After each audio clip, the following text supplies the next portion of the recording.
I feel honored and grateful to have Rohil Jethmalani here today with me on the podcast. Rohil, thank you so much for joining me. Thank you for having me. I'm happy to be here. Oh man, I found you on YouTube. Your YouTube channel is incredible. Everyone listening can check you out. I have the links in the description. And I saw that you're teaching currently in Indonesia, in Bali. Can you tell me a little bit about what Bali life is like currently? Bali life is good. I came here in back first time in 2018, and then I came here to settle down kind of in 2019, just before the pandemic hit a few months before. And that was also around the time I met my partner, my wife. And so it kind of Bali pulled me in. I just came to teach at a yoga teacher training school, but eventually it just sort of happened that I stayed back and I've now made my life here. Wow, that's so cool, man. It's a beautiful island. Where are you from originally? I'm from India, so I was born in Mumbai and brought up pretty much most of my life in Pune, which is another big city close by to Mumbai. Yes, amazing. I have had a chance to go to Mumbai. It's an amazing city, full of life, full of energy. Did Yeah. did you what style or what was your experience growing up with what is your memory of coming across yoga and how was yoga portrayed to you as a youngster? So both my parents are yoga practitioners, and that was my first contact with yoga. Was they had a teacher that would come over in their neighborhood and would be teaching classes in different friends' houses, and they would pull me along for those classes. So at the time, of course, I didn't really know why I was there. I just wanted to be outside playing cricket or football with my friends, and didn't really want to be practicing these breathing techniques or Yeah. doing these practices. But I think it had quite a profound impact on me, which I didn't realize at that time. And then I rediscovered yoga for myself when I was in university. So when I did my bachelor's, which was in India, I was staying at a hostel, and my roommate, he hurt his back, so he was basically doing yoga classes and had this big book, which he was of different yoga sequences that he was practicing regularly. And so he was doing his practice every morning. And so I said, okay, I should join you. And I kind of joined him along and would look at his sequences, and that was how yoga came back to me on my own. And then since that time, it's kind of been a daily practice ever since. Very cool. Mhm. Amazing. What main styles have influenced your current practice? So I have practiced. So I began with, of course, Hatha. That was the style my parents were also practicing. I've also practiced Iyengar yoga for a while, and then when I got into it by myself, I really got into Ashtanga Vinyasa. So that was my predominant self practice for a long time. I've also done a lot of meditation, a lot of silence, Vipassana meditation. So it's kind of today I would say it's a mixture of Ashtanga and Hatha from the asana perspective of yoga, and meditation, Vipassana, and a few other styles. Yeah. Amazing. In your Vipassana practice, was that under the lineage of Goenka or under a different school? Yeah, under Goenka. Yeah. Amazing. So you Mhm. have you sat several 10-day courses? I've sat a few 10-day courses, I think four in total. Uh, and I've tried as much as possible. Like I don't have it as a daily practice where I do 2 hours of sitting a day. I don't have the time and the bandwidth for it, but I try to sit at least a half an hour every day. Yeah. I agree, Rohil. That's a challenging routine to follow. 1 hour in the morning, 1 hour in the evening. And then also, I'm guessing, like you said, you have a hatha yoga practice as well. So that could consume quite a few, quite a few hours in the day. Yeah.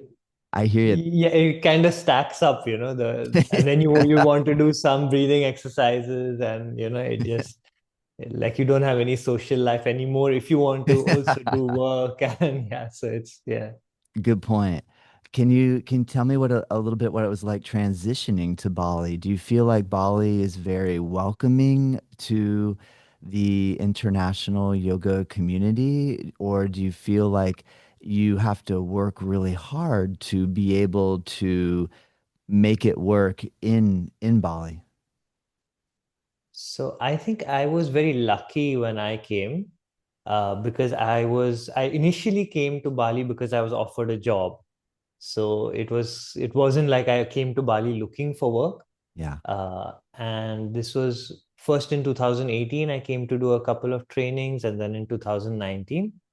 Uh, Today, I would say that Bali is very different from the Bali I arrived 6 years ago. Mm, Today, it's kind of it's much more competitive as a yoga teacher, and also from the you said about the feeling welcome. I think that the Balinese are much more open to outsiders coming and working here and running businesses here back then. And I think that has kind of changed post COVID and the whole boom, especially with the new government that has come into Indonesia last year, at the end of last year.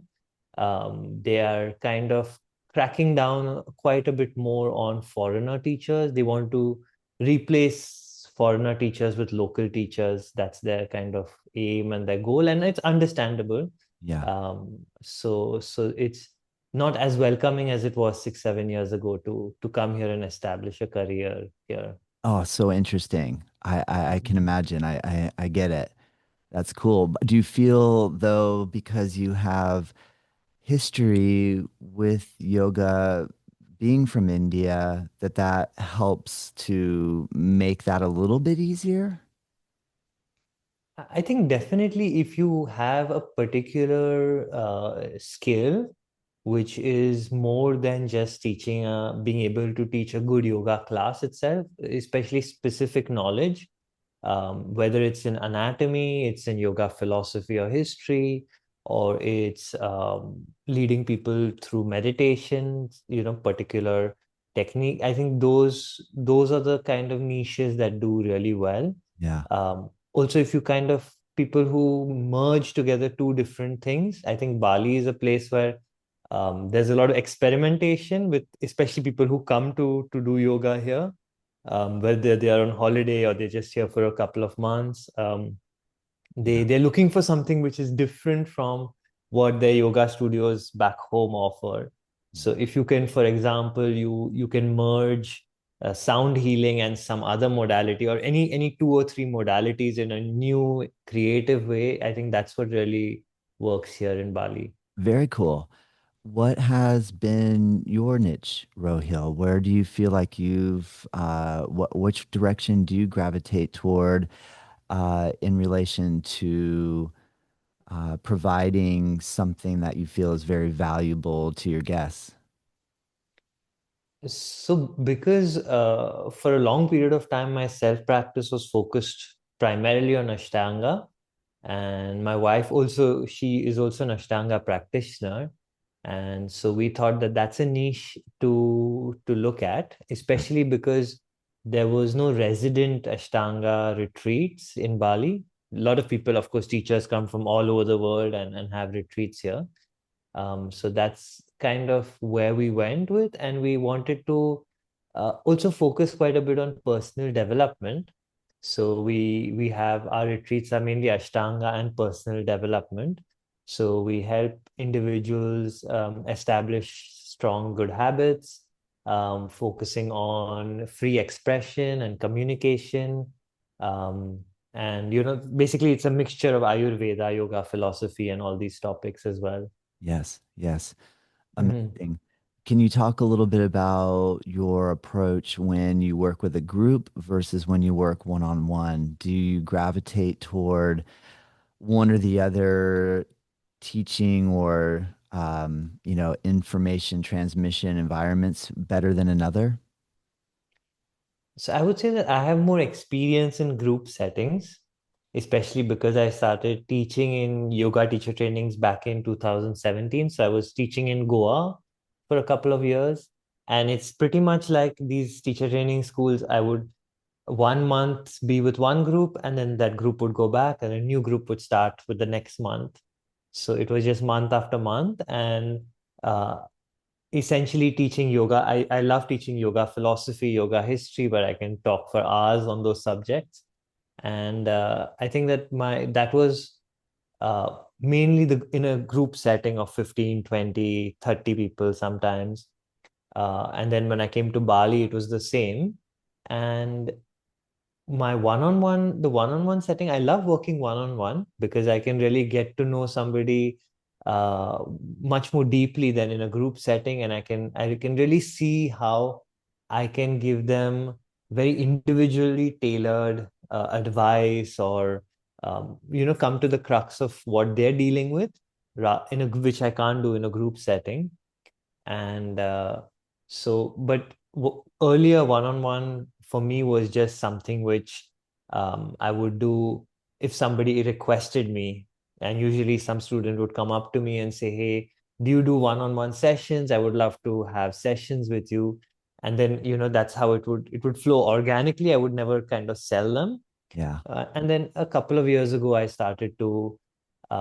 yeah, started to also focus a bit more on my one-on-one offerings, because it's something I can do online as well. I don't have to do it in person, so that flexibility I like as well. Yeah. Amazing. When you mentioned teaching in Goa, I'm curious, did you ever meet up with or practice Ralph Naujicot? So I know of him, but I've never met him, or I didn't practice with him. I was just I curious think because he yeah, passed recently as well. yeah, Yeah, yeah. he's But amazing. We had a had the chance to chance to practice meet with him.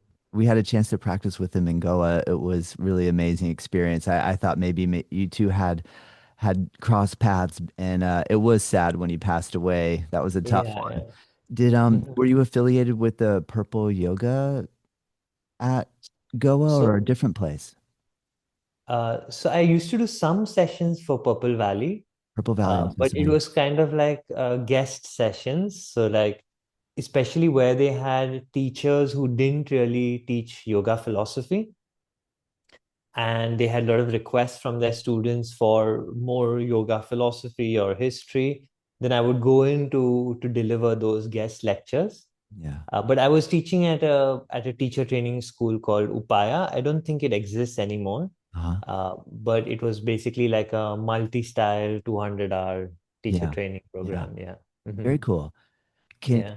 if you let me in the group setting, if you are wanting to introduce yoga philosophy and you get the sense that the group is relatively new to the wide world of yoga philosophy, what is your favorite place to start?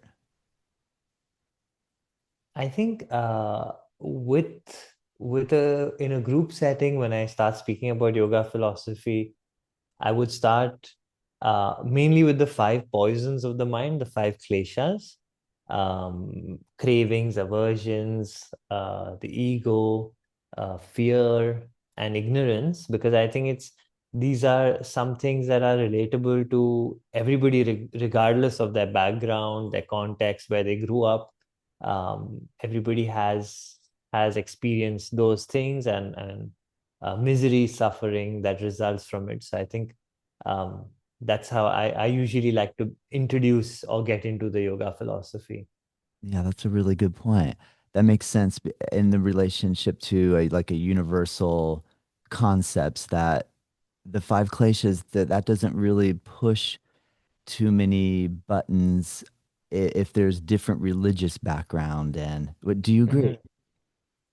Yeah, I think it doesn't, and I think ultimately a lot within the yoga philosophy can be spoken in a way that is um, acceptable for most religious backgrounds, I would say.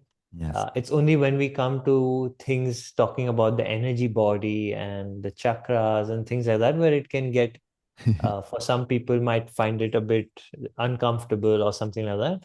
Yes. But I think most of the philosophy, especially with the Yoga Sutras, it's quite um, how would you, secular, you could call it, yeah, in that sense. Yes. Yeah. Mm-hmm. How do you try to teach and or relate concepts like subtle body or energy body to students that are new to the idea? So I initially, so when I speak about the philosophy, I like to go first from the most scientific perspective. And I guess it's just the kind of students that I usually end up teaching yoga philosophy to. So here in Bali, for example, a lot of the teacher trainings that I taught at before this would have people who are um, primarily younger people who've kind of they've dipped their legs in yoga, but they don't really have an in-depth understanding of any of it. So I try to break it down from the perspective of the nervous system, understanding how the nervous system functions, the endocrine system, our hormonal body, how all of it is interrelated, what stress does to us, what are the hormones involved, how yoga can help with it.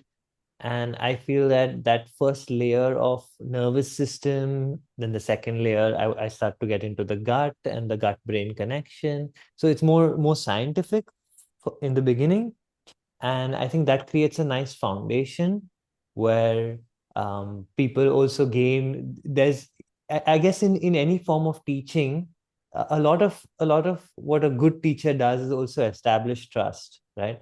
That they are an expert on the subject, they know what they're talking about. And I think that talking from a more scientific perspective and language helps establish that trust, and from there I can move on to other more the subtler aspects, the energy body things, which I guess science, you could say science hasn't yet caught up with, or there's no apparatus to really Yeah. break it down. Yeah. But people are more open to receive that information and knowledge once I have spoken in their vocabulary first, or the vocabulary they are more comfortable That's with. That's cool, Rohil. That makes sense. And the way you explained from the different systems in the body in the science realm makes me think of the koshas and almost how similar that is, even though the koshas seem to go a little more uh, in the energy world. But Mm-hmm. you're right. Like if I can relate to nervous system, endocrine system, digestive system, that then if I go to like the food body or the rice body and then the air body and then the mental body, that's a good point. That makes sense. Yeah. Yeah, yeah. What about when someone says, Rohil, I really want to read a book on yoga, and with your background having philosophy study and history study, and if we were to mention this idea of like dual teachings versus non-dual teachings, so maybe Yoga Sutras versus non-dual Shaiva Tantra, how do you feel the kind of layering of the building of information, if it was related to like building a house or a construction site where we got to get the foundation down, then the walls, then the roof?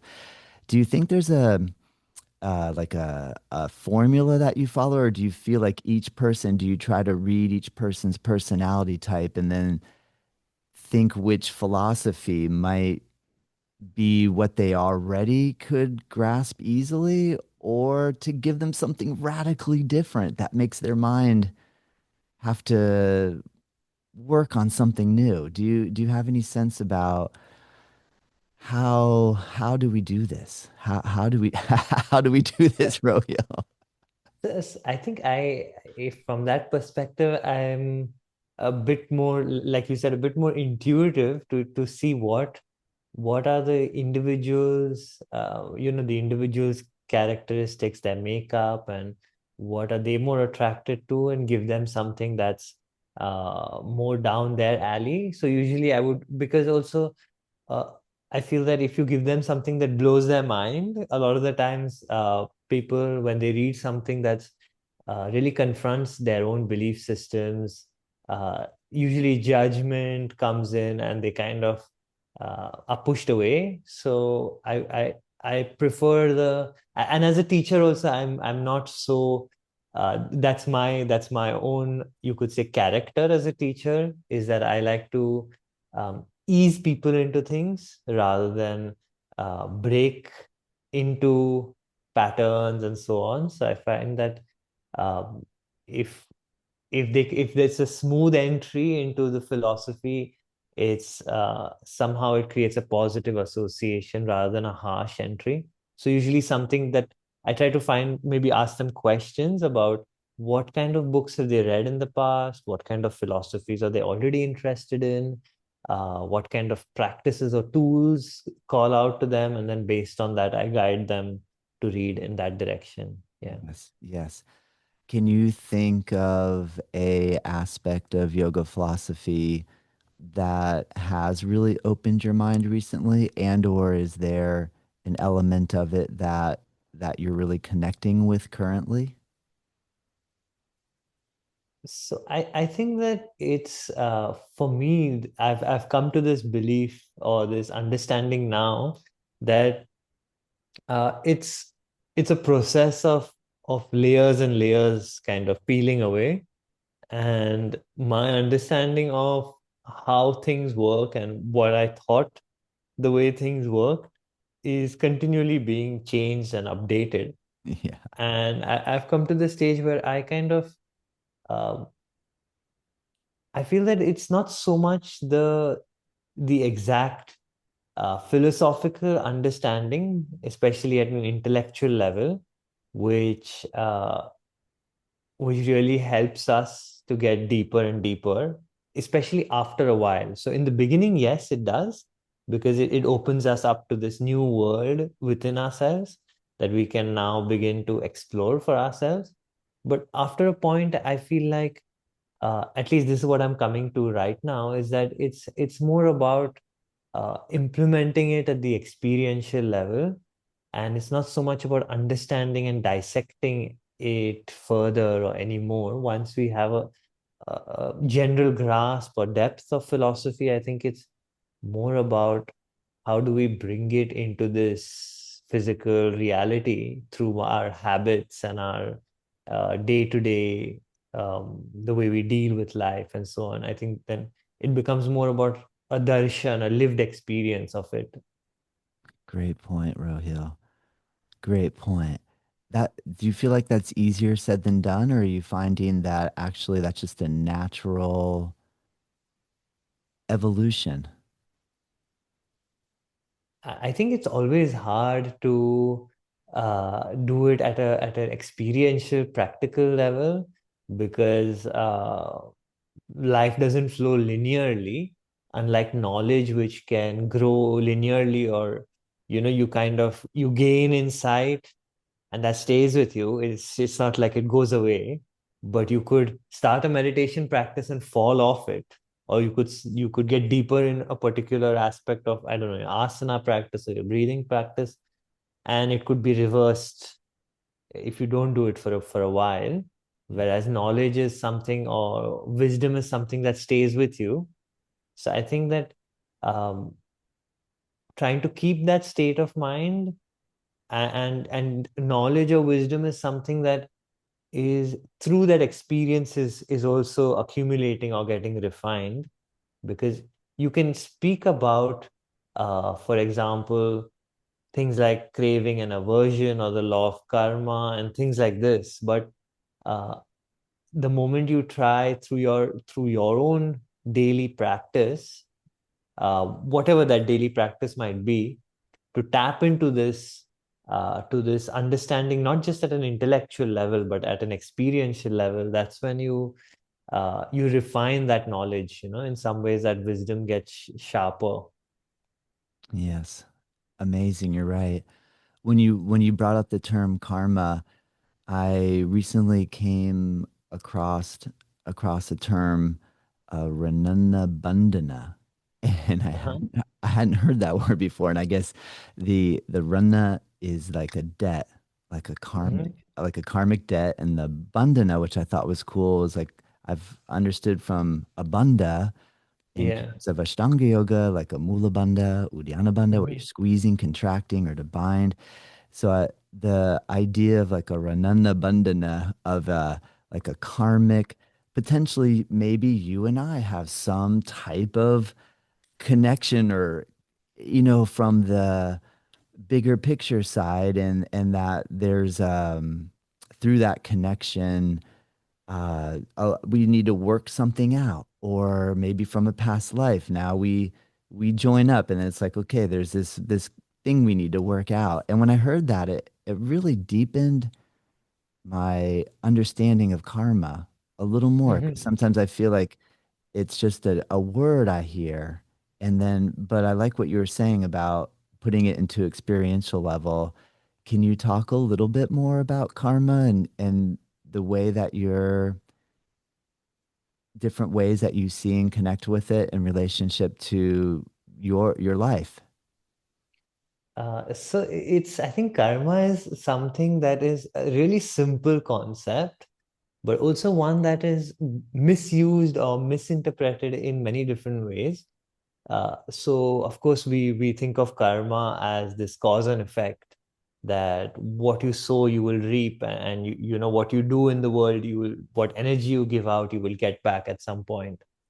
Um, and oftentimes we think of karma as in this way of one following the other, but I would say that actually the word karma means action itself, and the law of karma is that um, embedded within each of our actions is the reward or the punishment for that action. It's already embedded within the action. It's not waiting to come back to us at a future point.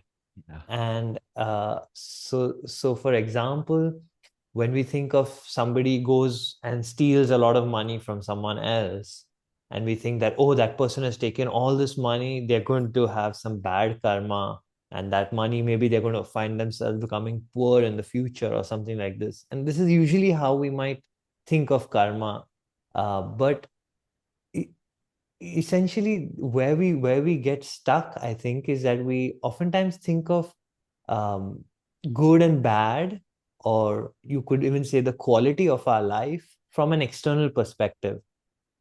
So I would think of, when I think of good karma, I think of external things happening well for me. And when I think of bad karma, I think of external things happening in a wrong way. But I don't focus internally. And karma is actually an internal law, not an external law from that perspective. So I'll just explain this through a small example.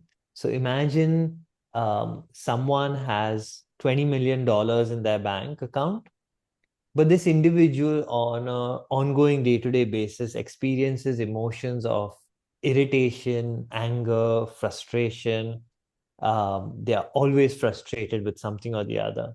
So now, would you say that their quality of life is um, only defined by that $20 million in their bank account, or their quality of life is that of a frustrated and irritated person? Similarly, one may have an amazing family around them. A woman may have three children, a loving husband. Everything is going really great in her family life. She has a lot of love around her. But at this point in her life, she's regularly experiencing a lot of sadness and depression. So would you say that her quality of life is only defined by that family around her, or her quality of life is that of an individual who is depressed or sad? And from this perspective, when we think of it from this perspective and the yogic perspective, quality of life is what's happening inside us, how we are feeling. We may have all the things going really well for us externally, but if we're not at peace with ourselves inside, then this internal, that internal unease will cause us to be miserable, to suffer. And the law of karma is also based on this, what's happening inside. So when I, for example, I become really angry and my anger overpowers me, and I go and I break a bottle on somebody's head, or I harm somebody, or I murder somebody, that action that I do is creating a pattern. It's a samskara. And you spoke earlier about Rananu Bandhana. It's creating a karmic debt. with that person, which is through that action that I do, it's that pattern of anger is getting stronger. So to do that action, first of all, I had to be very agitated and disturbed internally. There was a lot of trauma, a lot of anger, and by that action, I have kind of repeated that pattern and entrenched that trauma, that it's much harder for me now to change it. It's like I take a chisel and a hammer, and I'm trying to etch a pattern deeper and deeper into a rock. So every time I do that action, I'm etching that pattern deeper, which means that what I'm experiencing internally, that disturbance, agitation, uh, is I'm etching it deeper into my subconscious or unconscious or psyche. And it's going to be that much harder for me to change that pattern. It's going to take that much longer. So actually, my reward or my punishment for the action is embedded within the action itself. And here I gave a negative example. If I would take a positive example, for example, um, if I am doing good to others, I am helping others, being compassionate towards others, in such a situation, as that pattern, that act of doing something for someone else, uh, without expecting them to pay me back in return or do anything for me in return, one may say that, oh, that person has done such a good action, they will have good karma. At some point in their life, somebody will come and shower blessings on them, or they will have good things happen to them. But actually, the reward has taken place there and then, by them doing the action itself. They have an inner sense of satisfaction. They have a more peace within themselves by being selfless in that moment, and they have improved their own inner quality of life. So their reward for their action is from that perspective embedded in the action itself. And I would say that this is really the law of karma. Great answer, Rohil. Almost maybe putting focus on the instant element, like the feeling that you have in your body while you're doing the act, is the maybe the way of being able to determine if it is if the work or the action that we take is one of that's bearing fruit, that's actually sweet. I agree Yes, with you. exactly. Yeah. I think you're right. I agree with you. It is Yeah. true. I feel like most of the time with karma, it's like, okay, it'll come later. It's gonna come later. You do good now, it'll come later on. It's gonna come back. But I agree with you, being able to get into that place of really feeling what's going on.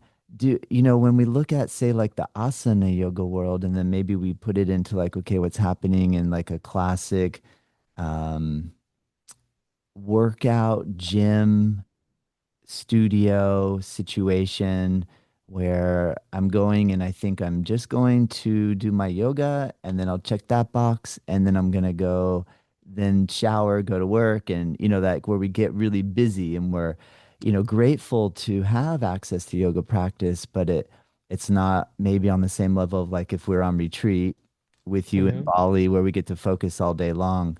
What is your thoughts on ways to help students connect with some of the deeper aspects that you're talking about in relation to karma within the context of a a yoga class that maybe is just focusing on physical?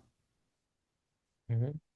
Do you have I think. yeah, any insight or hints on how to make it feel a little more depth?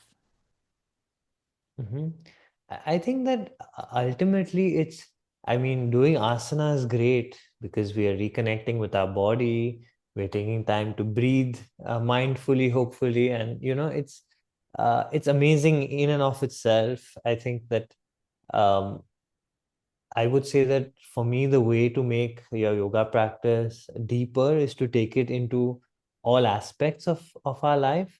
And I'm actually, from that perspective, I think quite unconventional in how I think that should be done, because I think that especially today, where we have so many things that are vying for our attention. We have so many distractions present with our smartphone and so on. I think it's no longer enough to live a life where we are um, peaceful, where the mind is calm, where the mind is more in its natural inherent state of tranquility, to just simply do a yoga practice in the morning and then do a meditation at some point. It's still really hard to stay in that tranquility. And I think here is where we have to focus on our attention itself. Where is our attention going? And I think because there are so many social media applications that all want our attention, that are making money off our attention, everybody's it's there's a whole marketplace in data and attention now. So um realizing that actually being very you kind of thinking of our attention as a scarce resource and really applying it in that way, that it's something really valuable and scarce, and so I'm going to really be aware of how I am uh, putting my attention out there and creating a system to harness this attention. Where I think for our ancestors, um, 10,000 years ago, before they were so busy and so distracted, meditation was the ideal way, right? To harness this attention, to maintain focus and so on. But now in their lifetime, they would meditate, and then after that, they would sit around the fire. They can continue to stay in that state. But today, for most of us, it's we have to work, we have hundreds of messages, emails to reply to. And so I think for today, it's not only just meditation and the traditional tools of yoga, but we also have to develop a system in our life where we are trying to minimize distraction and maximize doing things that are really help us to get into a state of focus, of flow, even when it's related to our work. So even like things like scheduling and being more mindful of how we plan our days, I think is also a part of getting into a deeper practice of yoga where we can be more still and calm, even amidst so many duties and responsibilities. Oh, well said, Rohil. When you bring up the aspect of the marketplace around attention, that's a wild thought, isn't it? Like, to that, that actually is very helpful. That's a really helpful concept because I think a lot of us are engaging with these applications purely from the drug effect, like the effect of the high that you get from having just like being able to like here I'm going to hand you my attention, Rohil, and just have fun with it.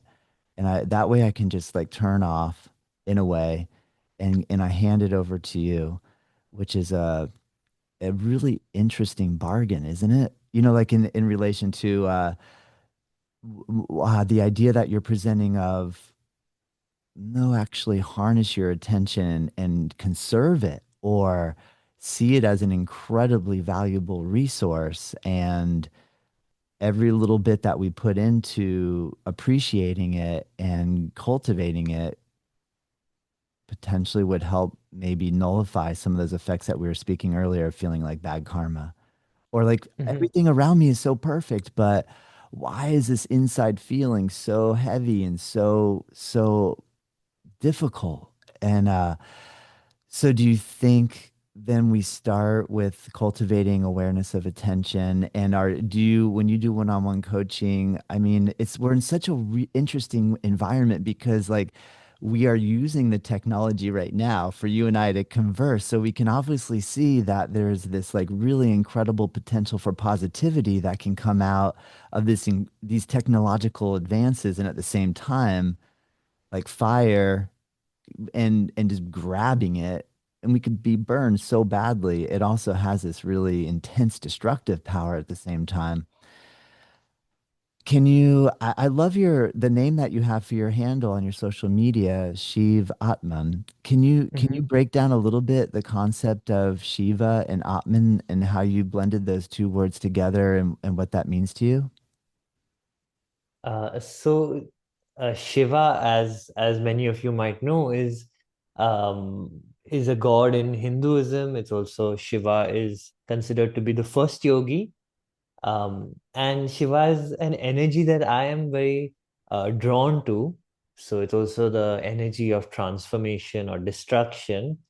And ever since I got into yoga, and even before that, when growing up as with parents who practiced yoga, and a grandfather who was quite a religious Hindu, so doing a lot of the pujas and ceremonies and chanting mantra.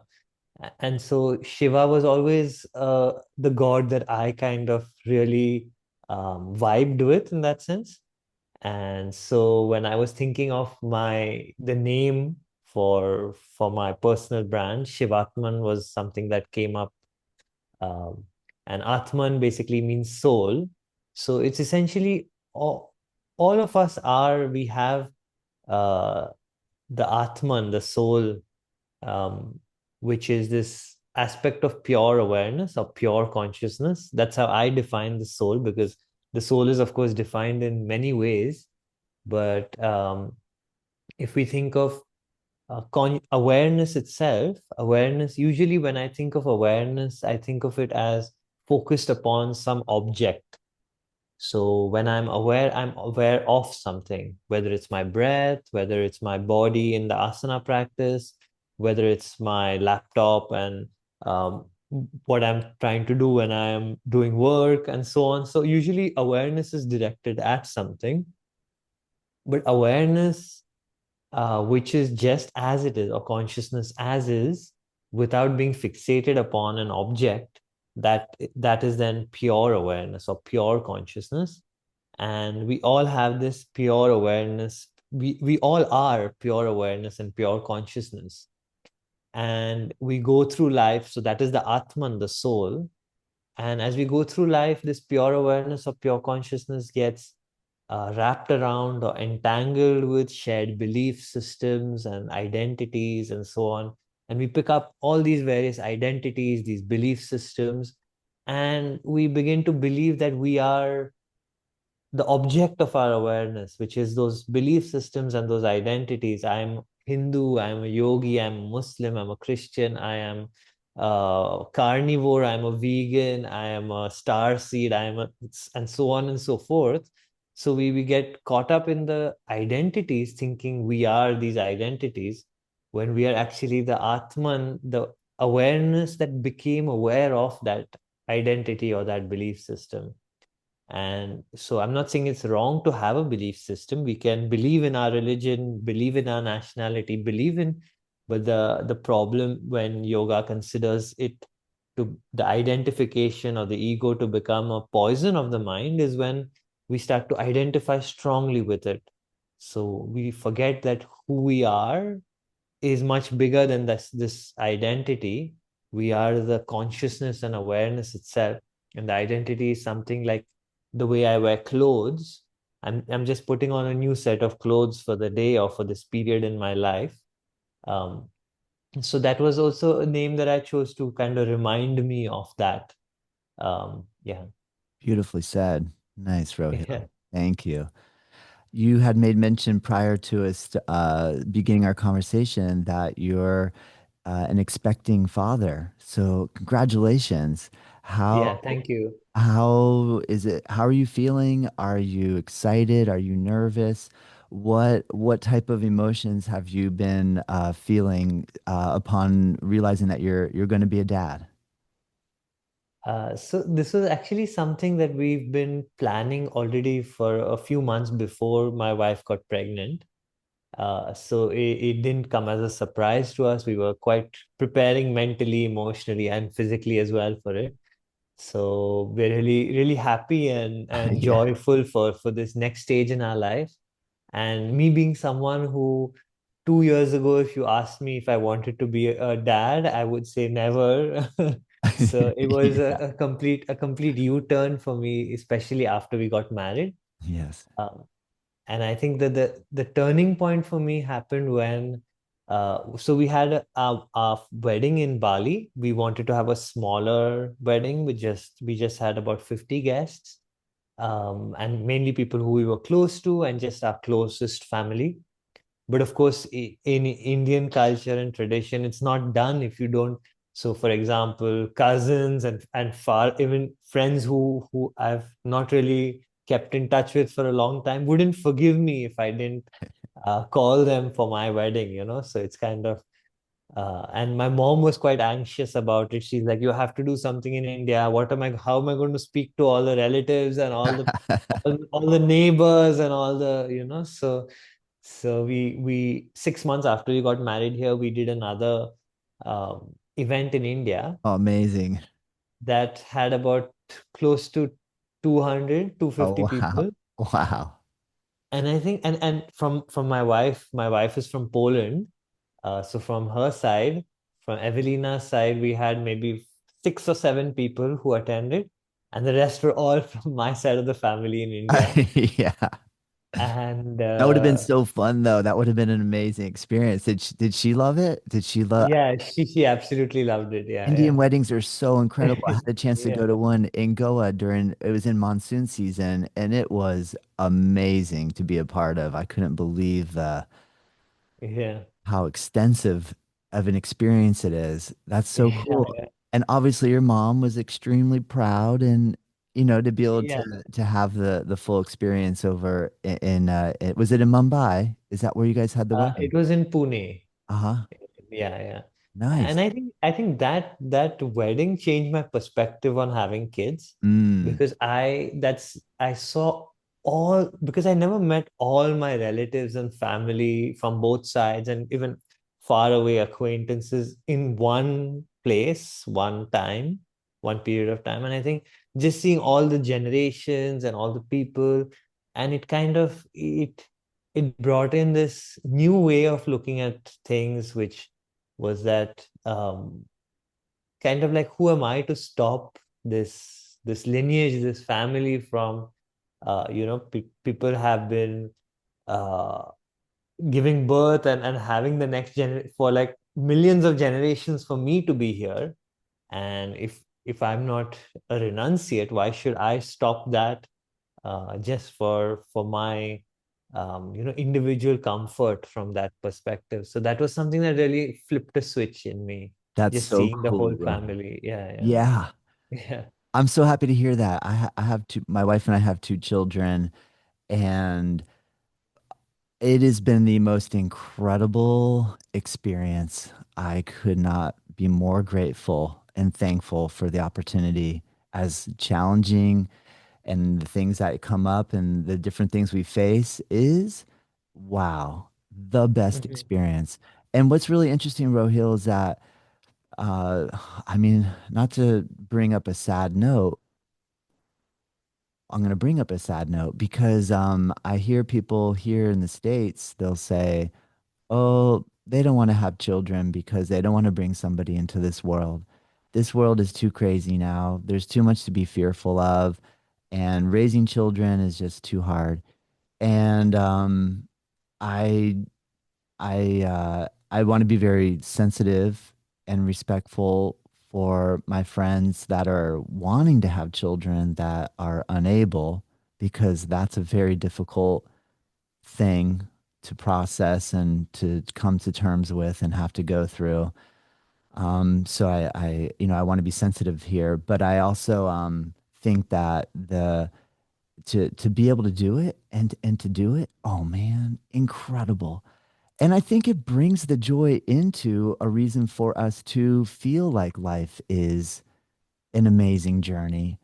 Do you agree? Because in some ways, like if we say, I'm not doing it because the world is too crazy and I don't want to do that to somebody, that makes our own personal life feel a little like, well, what am I even doing here? How much more time do I have? Like, let me just hurry up and get this over with then, like that type of thing. So, I'm so excited for you guys. It is really an amazing journey. And just a little side note, we just dropped our son off at college.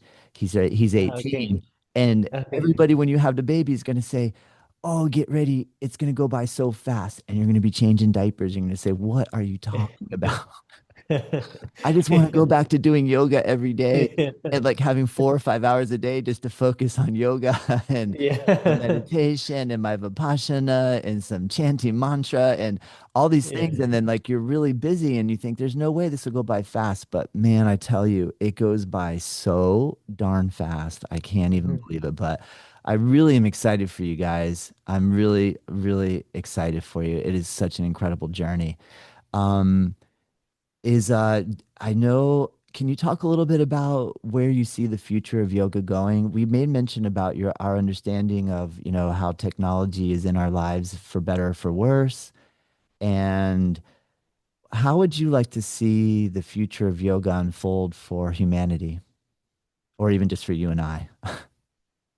I think I think yoga will, or there will always be space for in-person teachings, and because I think that cannot be replaced with the advancements in, people would look out for those in-person teachings, and that kind of one-on-one setting with another human, I think is very hard to replace.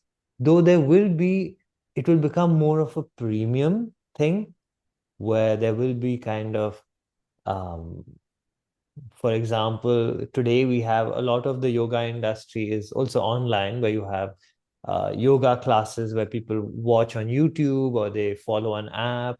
And I think this is easily automatable with AI and the advancements in AI. So soon you would have just, AI avatars kind of taking over the online yoga space. And I think also you would have cheap, you maybe at some point, and people are saying with the next decade, AI is going to come to the industrial world, and so you would have probably robots that could also be teaching a yoga class, designed specifically keeping in mind various yoga postures and being able to lead a class. So I think it would make it kind of, you would have really cheap, easily available yoga classes which are being run by robots, and cheap online offerings which are run by robots. But you'll also have a market for people who are looking for personal connection. So that will, of course, still remain, who want to come for a retreat, who want a one-on-one teaching. And um, yeah, I think that uh, it's interesting to see how it's going to evolve and how things are going to unfold. I think there's also going to be a much larger number of people that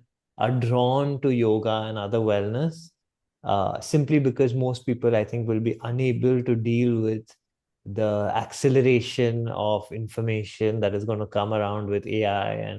And like already we are feeling the overwhelm with our tools and technology, and we spoke about this earlier, that most of us are struggling to deal with, all these new tools and technology, and now we are adding the layer of AI on top. And I think it, to thrive in the world going forward, it's going to be all the more important to have clarity in mind, to have peace in our mind, and to just be calm and grounded. Because it's kind of like the way I see it, with especially with AI, is that AI is basically compressing the time it takes between having an idea and manifesting it in the world, which the internet also did quite a bit. And now with AI, especially when AI moves into the real, into the physical world, the material world, it's like you can have an idea, the AI can write the script, create the website, a robot can create the product, and you can ship it, or whatever, it's, so the earlier you would have to hire a team, you'd have to raise money, you would have to, so I think it's, in though there's a lot of fear around I think it is going to have some short term or medium term repercussions and problems. But in the long term, it's going to unleash kind of human creativity, because it's so hard to create something in the world. Anybody who's self-employed or will attest to that, right? And of course, it's become easier now, but I think with AI, it's going to be even more. It's just you haven't. It's just about being clear enough to have to create with clarity the life you really want, and AI is going to be able to do that for you, Yeah. so it's Yeah. so I think yoga is going to be instrumental in us being able to leverage AI in the right way. Hmm. Oh, epic, Rohil. Yeah. Brought up so many good points. I mean, isn't it unbelievable that we're even at the point in life where I just heard you say robots and you know what I mean? Robots teaching yoga? Like, and that seems so actually like about ready to happen by this afternoon. You know what I Yeah. mean? Whereas even like a week ago, I thought maybe it would be a month from now. Like that's, and I think that's the point that you're making with the compression of time. I like that insight about a human idea evolving and taking shape in the process that that would take, and now having another life form being able to outpace our own creative processes at such a speed.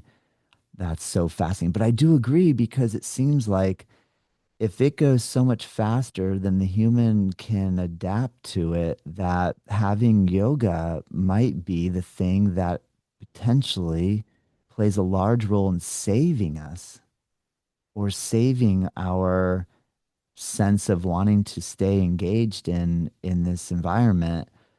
I like that you are putting a very positive spin on it. I agree with you 100% because I mean, I'm enthralled with all of it too. I mean, Yeah. I'm not trying to run and hide into a cave at this point. I did try to do that in my early Yeah. 20s. Yeah.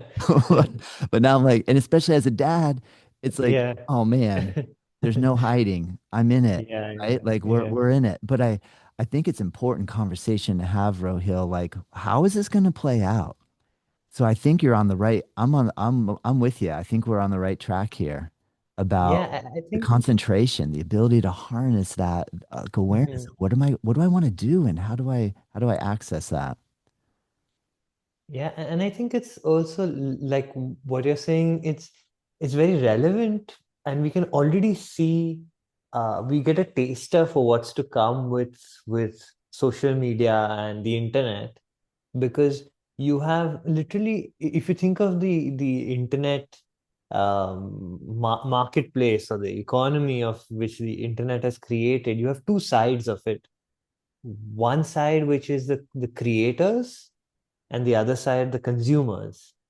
And the creators are the ones who are focusing they are able to focus their mind on actually creating, say, whether it's content or creating things online. And there's a lot of people who are just consuming without creating. And those that are just consuming, they're just giving up their attention to with video games, pornography, or YouTube, Instagram, and so on, without being mindful about where they're giving their attention, where their attention as, again, coming back to attention as a resource, what are they getting in return for giving away their attention? Which people are not thinking about, because attention is the main currency here. And with AI, that's going to become even more pronounced. And so, unfortunately, I think a lot of people will struggle with AI, because they will be able to have, from it just being pornography on a screen, you could have a robot in person with you, or, so all your addictions and your patterns can be amplified, and it'll be Mm, so much harder. People will struggle so much more with their attention, with how they feel in their body. mm, And but the winners are those who are going to be able to be creative and have focus in that whole.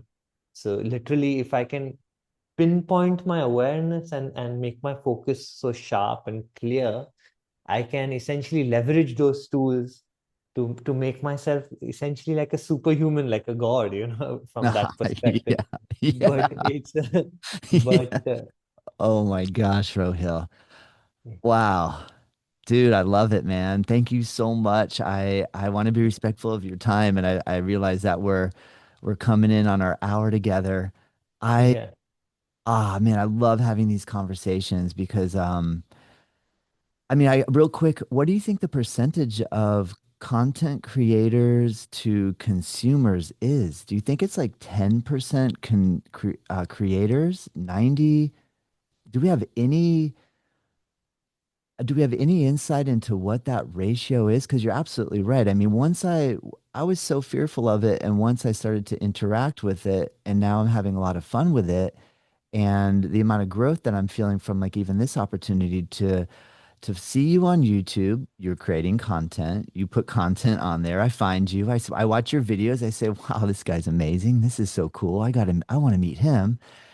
And I write you an email across the other side of the globe, and you really graciously accept. And here we are. And I learned so much. I feel like I'm so grateful. I feel like I live in this little tiny place on earth. And now I'm able to connect with another, somebody who's in Bali, which is just the most amazing hub for a lot of incredible things. And so I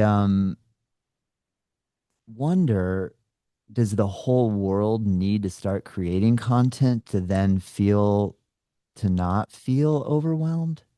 Do you know what I mean? If Is it our job to now start training people how to get involved into the content world to then potentially not have people struggling so bad? But I don't know that that's the answer. It seems more the answer needs to be more toward yoga education and what you're talking I think about, like really understanding and cultivating inner awareness and self love, healing, believing we can heal, remembering we can heal, community, family, like what you experienced going to India and then having that switch hit where it's like Mhm.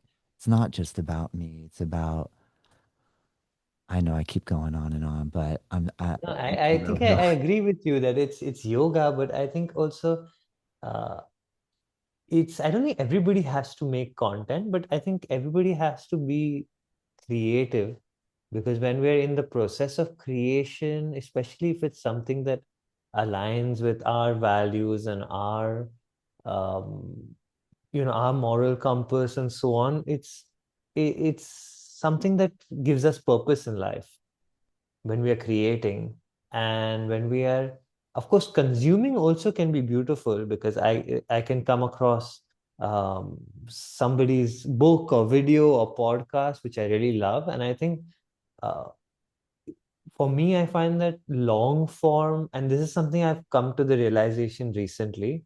So for the last few years now I've stopped posting so much on Instagram but I put a lot of effort into posting regularly on Instagram and making reels and so on. And I've realized that actually for me to be able to connect with others, I need to be putting more deep ideas out there, which kind of showcase more my entire thinking and so on. And I've been actually thinking a lot lately about starting a podcast as well. So Yes, Rohil. what are your tips and tools Oh man, for I highly recommend it, Rohil. I yeah. highly recommend it.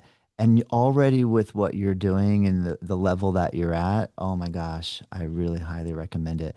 Mainly because I feel like for me, when I started it in 2020, it was right when the pandemic hit. And my wife and I have had our yoga studio here for it's been 19 years. And so Mhm. we are so committed to keeping our center going that the pandemic was the biggest challenge that we'd faced as a small business and holding community together, which forced me to, okay, I have to use these technologies now. But I agree with you, the long form, like to be really honest, Rohil, I love doing this so much. Like I really I don't even care if people are really paying attention to listening or not, which they are.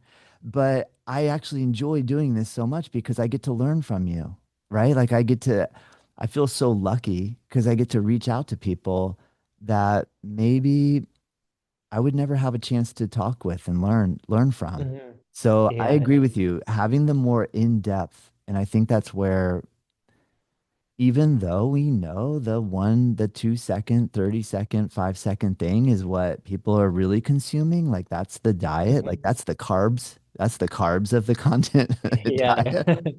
Yeah. The protein or Yeah. I don't know, the longer burning fuel house of it is where we can go deep like this and actually just Yeah. time to talk and not be in such a hurry that we can't even, it takes time, even in this process of, I have to build your trust and you want to build my trust and we don't know each other. So we don't know, like, where's our intent coming from? Yeah, yeah. I feel like the intent is the number one thing. Like, so Hmm. even this morning when I woke up, my alarm went off at 5 a.m. and I'm like, okay, I gotta like get my brain going because I know Rohil's already had all day. It's like nighttime over here. I'm like, Yeah. he's had plenty of time to get some ideas simmering. I'm like, I gotta, and then just talking to my son and saying, just relax. I don't have to Yeah, worry. Like, just chill out, Todd. Like, just yeah, show up. So yeah. I mean, I know I get so excited about this stuff, Rohil. So I think based off of what you're saying and your love and passion for the history of yoga and having connection to India, I feel a lot of us that are wanting to learn more about yoga are really wanting to seek people that have been seeped in it and born in it from the birthplace of it. So I Hmm. think you have a lot to offer. So I would say 110% go for it. Yeah, yeah, Yeah. yeah. Yeah, man. Well, Rohil, thank you so much for joining me today. I know I went on and on there, but thank you so much. And No, I mean, I enjoyed the conversation and I loved the questions you put to me. So it was really hey, nice. It flowed well. Yeah. thank you, man. I appreciate it. Yeah. Well, I can't wait to, I'm going to continue watching and follow you. And I can't wait for your, just congratulations for your moving forward in your familial adventures. And Yeah. I really, truly wish you the best. Yeah. Thank you so much, Todd. Yeah. Thank Thank you you, for man. having me on your show. Yeah. Thank you. And hopefully to see you at some point again in the future. Absolutely, man. I'd love to have you Yeah. back. And is there anything that you would like to conclude with us in relation to any final words here? So I think one thing that I was thinking about, which I didn't comment on, was when Please. you said that a lot of people don't want to bring kids into the world because of the state of the world and how it is today. Um, I don't know, maybe I'm just an optimist, but I think that the world has never been a better place to bring kids into than today. And of course, there are many problems, big problems, problems that probably no generation before has even faced at such a level. But at the same time, I think that if you stand at any point in history, and people will always say the same thing: the world is screwed, things are going to the dogs, and it's really bad. And I think it also depends where you stand along that chain. So I know, for example, a lot of people in India and here in Indonesia have a very positive outlook on where the world is headed. But a lot of friends that I have in Europe or the US have a more negative outlook. And I think it's just where the civilization stands, kind of, where people uh, have got to a state of kind of wealth and abundance and so on, which where they kind of forget or take for granted many things and focus more on the things that they don't have or that aren't going well, instead of looking at the amazing abundance that they have generated for them. So I think yeah, that's at least my perspective on the whole thing. Yeah. Ah, thank you, Rohil. That is so Yeah. important to hear. That is really Yeah. important to hear because I agree. I think that's our job. We can foster appreciation. Hmm. And like you're creating the next generation who, so if you put the right values at the things, you're literally, creating a small light in the world, right? So Yeah, that's the most you can give. That's an amazing way you can contribute, I think. I think you're right. Yeah. Thank you so much, Rohil. I really Yeah. appreciate it. Namaste. Thank you, Todd. Namaste.